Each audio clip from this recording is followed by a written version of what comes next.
Good morning class. आज हम लोग बात करेंगे सॉल्ट के बारे में। तो जैसा कि हम लोग देख चुके थे, न्यूट्रलाइजेशन रिएक्शन में बार बार सॉल्ट का फॉर्मेशन हो रहा था, जहाँ पे एसिड और बेस रिएक्ट करके सॉल्ट बन रहा था। तो एक्चुअल में क्या है, उसका सारा प्रॉपर्टीज, उसका सारा कैरेक्टरिस्टिक्स के बारे में आज हम लोग डिस्कस करेंगे। तो पहले हम लोग को ये जानना होगा कि सॉल्ट होता क्या है। तो सॉल्ट एक्चुअली में आयनिक कंपाउंड होता है which are produced after the reaction of neutralization reaction. Ionic compound का मतलब क्या होता है, ये चीज हम लोग सीखेंगे मेटल नॉन मेटल में। बस आप ये समझिए, आयनिक कंपाउंड यानी आयंस का, आयन से बन के कोई भी सॉल्ट ले लीजिए जिसका एग्जांपल आपको पता होगा, जैसे आप बहुत ही ज़्यादा फेमस है कॉमन सॉल्ट यानी NaCl।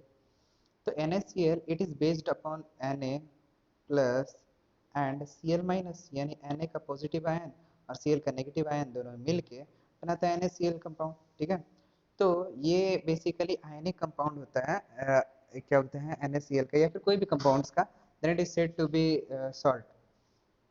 अच्छा, इसमें इसमें क्या है, और भी चीज़ हम लोग को देखना है, दैट इज कि जैसे मान लीजिए हम लोग बात करते हैं कि न्यूट्रलाइजेशन रिएक्शन होता है एसिड और बेसिस के सब बीच में। ठीक है, एक और बात क्या है कि सॉल्ट जो होता है ये इलेक्ट्रिकली न्यूट्रल होता है। इलेक्ट्रिकली न्यूट्रल होता है का मतलब, हम लोग जो पीएच वैल्यू दिखा रहे थे तो हम बताए थे 7 वाज द मिड पॉइंट। ऐसे हम लोग बाद में इसके बारे में फिर से डिस्कस करेंगे। 7 वाज द मिड पॉइंट, और उससे डिक्रीज करने से एसिड बनता है, उसके आगे करने से बेस बनता है। सो जो सॉल्ट होता है ये टोटली न्यूट्रल होता है, ये बिल्कुल अलग तरीके से होता है। देर आर, और यही नहीं, इलेक्ट्रिकली न्यूट्रल होता है बिकॉज इसके फ्री आयंस नहीं होता है। तो और भी चीज़ हम लोग देखेंगे, जैसे there are number of salts, लेकिन क्या होता है ना, उसमें से सोडियम क्लोराइड जो होता है ये सबसे ज़्यादा इंपॉर्टेंट है। इंपॉर्टेंट बोलो या कॉमन बोल सकते हो, क्योंकि हम लोग इसको घर में यूज़ करते रहता है। ठीक है, इसको हम लोग टेबल सॉल्ट भी बोलते हैं, या फिर हम लोग इसको है ना कॉमन सॉल्ट भी बोलते हैं। ये एक्चुअली खाने के टेस्ट को इन्हांस करती है। ठीक है, ऐसे सॉल्ट के प्रॉपर्टी में देखा जाए तो इसका क्या इंपॉर्टेंट कैरेक्टरिस्टिक्स है, ये है कि ये क्रिस्टलाइन फॉर्म में रहते हैं, क्रिस्टल टाइप का रहता है। आपके घर में, सबके घर में सॉल्ट होगा ही, तो आप तो जानते होंगे ये कैसे होता है। दूसरा, या तो ये ट्रांसपेरेंट होते हैं, नहीं तो ये ओपेक होते हैं। अगर मान लीजिए प्योर सॉल्ट होता है तो ये ट्रांसपेरेंट होंगे, प्लस अगर मान लीजिए इम्प्योर हुआ तो ये ओपेक होंगे। ठीक है, most of the salts are soluble in water. ऐसे बोला जाता है कि मोस्ट ऑफ द सॉल्ट्स, यानी बहुत ही कम ऐसे सॉल्ट्स हैं जो पानी में घुलते नहीं हैं, वरना सारा का सारा लगभग सॉल्ट जो होता है ये पानी में घुल जाएंगे। ठीक है, सोल्यूबल इन वाटर। दस, और solution of salt conducts electricity. ये बात है कि पहले ऐसे क्रिस्टलाइन फॉर्म में तो नहीं, बट अगर सॉल्ट को अगर, क्योंकि ये आयनिक पार्ट है, आयन से मिलकर बना है, पॉजिटिव नेगेटिव आयन से, तो जैसे ही अगर मान लीजिए इसको पानी में डिजोल्व किया जाएगा, वैसे ही ये करेगा क्या, ये ये उसको इलेक्ट्रिसिटी को कंडक्ट करेगा। और ये सॉल्ट के बारे में देखा जाए तो सॉल्ट में beta, salty, tasty, sorry salty, सार, स्वीट, बिटर, ये बिल्कुल अलग अलग तरीके का रह सकता है। ठीक है, मतलब इसका टेस्ट अलग अलग हो सकता है एज पर कि वो किस तरीके सॉल्ट से मिलके बना हुआ है, मतलब किस तरीके कंपोनेंट से मिलके बना हुआ है। न्यूट्रल सॉल्ट्स आर ऑर्डरलेस, उसका स्मेल नहीं होता है जनरली। ठीक है, और वही चीज़ देखेंगे कि वो कलरलेस होता है, या फिर कलर भी हो सकता है सॉल्ट का। अच्छा, ये जो होता है इसको हम लोग अलग तरीके से समझ सकते हैं, बेसिकली फैमिली ऑफ सॉल्ट के हिसाब से। फैमिली ऑफ सॉल्ट क्या होता है, अगर मान लीजिए एक फिक्स्ड कॉमन एसिडिक या बेसिक रेडिकल को हम रखें और उसी हिसाब से अगर बनाया जाए तो फिर हम उसको फैमिली ऑफ सॉल्ट बोलेंगे। फॉर एग्जाम्पल, अगर मान लीजिए हम एसिडिक आयन यानी प्लस वाले जो चीज़ है, प्लस वाले को चेंज करते जा रहे हैं। जैसे अगर मान लीजिए हम बात करेंगे NaCl, तो यहाँ पे NH फिक्स है और Cl डिफरेंट। ठीक है, अगर मान लीजिए हम करते हैं KCl, CaCl2, CaCl2, तो ये सारे चीज़ में आप ये नोटिस कर सकते हो कि सब में जो फर्स्ट वाला है यानी पॉजिटिव आयन है ये डिफरेंट है, और नेगेटिव आयन में Cl। सिमिलरली अगर मान लीजिए हम आगे वाला फिक्स रखते हैं, पीछे वाला डिफरेंट रखते हैं, फॉर एग्जाम्पल NaCl, फिर हो जाएगा हमारे पास बी के, सॉरी NaBr एंड ऑल। इसी तरीके से हम लोग चाहें तो यहाँ पे देख सकते हो आप, Na सेम है और Cl Br डिफरेंट है। तो इस तरीके से हम लोग समझ सकते हैं। कहने का मतलब क्या होता है, कोई भी एक चीज़ अगर सिमिलर हो तो हम उसे बोलते हैं सेम फैमिली का। ठीक है, सिमिलरली आप एग्जांपल देख सकते हैं, सोडियम क्लोराइड है एंड कैल्शियम क्लोराइड है, दोनों में क्लोरीन है, सो ये क्लोराइड फैमिली से बिलोंग करता है। वही चीज़ आप देखोगे, कैल्शियम क्लोराइड है एंड कैल्शियम सल्फेट है, ये दोनों में कैल्शियम है, तो कैल्शियम फैमिली से बिलोंग करता है। वही जिंक क्लोराइड के बारे में बात किया जाए और जिंक सल्फेट के बारे में, तो यहाँ पे जिंक फैमिली से बात की बिलोंग करता है। अच्छा, हम जैसे कि बात किए थे कि सॉल्ट जो होता है ये मे भी न्यूट्रल भी हो सकता है, एसिडिक और बेसिक भी हो सकता है। ये डिपेंड करता है कि किस तरीके की कंपोजिशन यानी किस तरीके से चीज से बना हुआ है। फॉर एग्जांपल हम लोग बात करें तो न्यूट्रल सॉल्ट, न्यूट्रल सॉल्ट तब बन सकता है या तो स्ट्रॉन्ग एसिड स्ट्रॉन्ग बेस के साथ रहे, जो कि हम लोग पहले इसके बारे में बात कर चुके हैं, लेकिन सॉल्ट के हिसाब से नहीं, पावर के हिसाब से समझते हैं। तो स्ट्रॉन्ग एसिड स्ट्रॉन्ग बेस के साथ रहे तो एक दूसरे इफेक्ट को कैंसिल करके न्यूट्रल सॉल्ट बना सकता है, या वीक एसिड वीक बेस के साथ रहे तो भी एक दूसरे को न्यूट्रल करके बना सकता है न्यूट्रल सॉल्ट। और इसका जो पीएच वैल्यू होता है ये 7 होता है, दैट इज टोटली न्यूट्रल।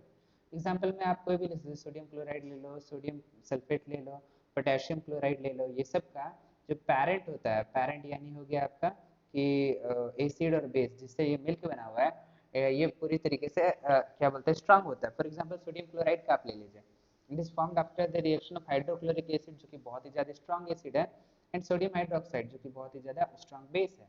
तो आप देख सकते हो सोडियम हाइड्रोक्साइड से हाइड्रोक्लोरिक एसिड दोनों मिलकर NaCl जो कि पीएच वैल्यू 7 होता है, तो लोग खाने में यूज़ कर सकते हैं। सोचो इतना ज़्यादा स्ट्रांग एसिड स्ट्रांग बेस मिलके एक तरीके न्यूट्रल बना रहा है।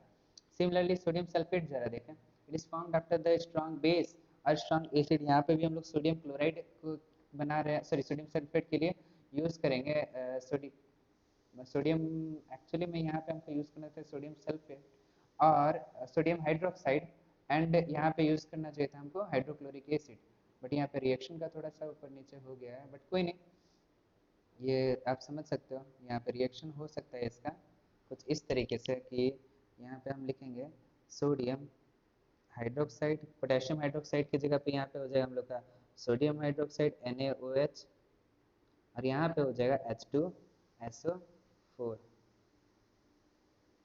H2SO4, and after the reaction it will becomes Na2SO4 और प्लस H2 तो बनना ही है, salt plus water, like that. तो ये हमारा है। फिर वही चीज़ हम लोग बात करते हैं एसिडिक सॉल्ट में। एसिडिक सॉल्ट में क्या होगा, एसिडिक सॉल्ट तब बनता है जब हम लोग स्ट्रॉन्ग एसिड को वीक बेस के साथ मिलाएंगे। तो सिंपल सा बात है, स्ट्रॉन्ग एसिड अपना पावरफुल दिखाएगा और बेस को हटा देगा, मतलब बेस के प्रॉपर्टी को हटा देगा। So the pH value of acidic salt is lower than 7 से कम होता है। फॉर एग्जांपल अमोनियम सल्फेट ले लेते हैं, अमोनियम क्लोराइड ले लेते हैं, यहाँ पे आप देख सकते हो जो बेस होता है ये बहुत ही ज़्यादा वीक है, जैसे अमोनिया, अमोनियम क्लोराइड बनता है कैसे, अमोनियम हाइड्रोक्साइड से। अमोनियम हाइड्रोक्साइड एक तरीके का वीक बेस है, और आपको पता है कि यहाँ पे हाइड्रोक्लोरिक एसिड एक तरीके स्ट्रॉन्ग एसिड है, ये दोनों आपस में मिलता है और इसके बाद अमोनियम क्लोराइड बनाता है, विच इज एसिडिक सॉल्ट। वही चीज़ हम लोग नेक्स्ट एग्जांपल देखते हैं, तो यहाँ पे आता है अमोनियम हाइड्रोक्साइड सल्फेट मिलके अमोनियम सल्फेट। तो अमोनियम सल्फेट कैसे बनता है, अमोनियम हाइड्रोक्साइड से मिलके और सल्फ्यूरिक एसिड से मिलके। तो यहाँ पे भी वही चीज़ हो रहा है, ammonium hydroxide is a weak base and sulphuric acid is strong acid. So ये चीज़ है ओवरऑल। बेसिक सॉल्ट के बारे में बात किया जाए तो बेसिक सॉल्ट किस तरीके से बनता है, बेसिक सॉल्ट तब बनेगा जब हम लोग स्ट्रॉन्ग बेस लेते हैं वीक एसिड लेते हैं। इस तरीके के रिएक्शन में होता क्या है कि हम लोग का जो बेसिक फॉर्मेशन होता है पूरी तरीके से बेसिक कंपाउंड बनता है।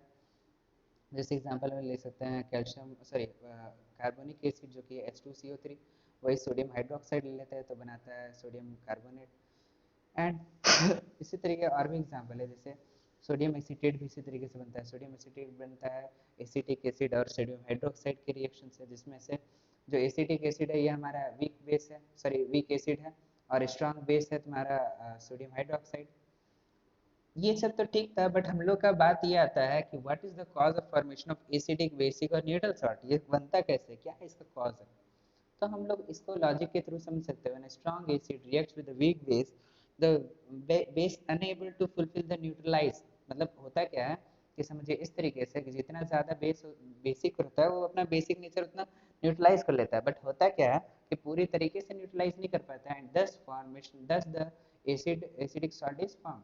वही चीज हम लोग स्ट्रॉन्ग बेस के बारे में देखा जाए, स्ट्रॉन्ग बेस अगर वीक एसिड के साथ रिएक्ट करता है तो सेम चीज होता है, एसिड पूरी तरह से न्यूट्रलाइज नहीं कर पाता और बेस का कैरेक्टरिस्टिक्स रह जाता है और बेसिक सॉल्ट मिलता है।